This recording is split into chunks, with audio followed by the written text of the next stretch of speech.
Çka është Në aktivitetin e zhvilluar në Shtëpinë e Europës me temën e bashkëveprimit mes muzikës dhe kinemas shqiptare bashkohore, artistët ngritën shqetësime të thella mbi kushtet strukturore dhe mungesën e mbështetjes institucionale që po pengojnë krijimtarinë autentike. Harlen Nikolli theksoi se mungesa e hapësirave fizike për të krijuar muzikë është një ndër pengesat kryesore.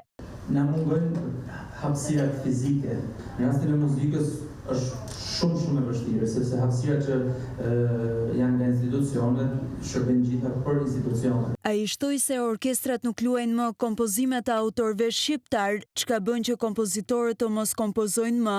Orkestrat dhe formacionet nuk vendosin, pra nuk e kanë me program që të luajnë një kompozim të një kompozitor shqiptar. Dhe si rrjedhoi edhe kompozitorë që jetojnë momentalisht nuk kompozojnë vepra. Regjizori Lorin Terezi, duke rrëfyer përvojën e tij me realizimin e një filmi, vuri theksin të lodhja burokratike dhe mungesa e pavarësisë. Nga 2021 unë mbarova gjërimet këtë janar.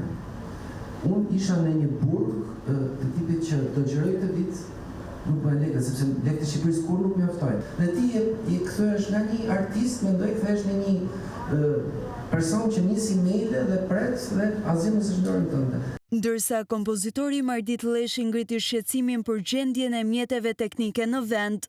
Në Shqipëri problemi i soundit nuk mbahet më nga unë. Shteti nuk ka një, shteti e ka jashtë çdo norme sound systemin. Diskutimi moderuar nga muzikologja Mikaela Minga hapi një debat të domosdoshëm për të imagjinuar rrugë të reja ku kultura të mos përkufizohet më nga mungesat, por nga potenciali për autenticitet dhe eksperimentim.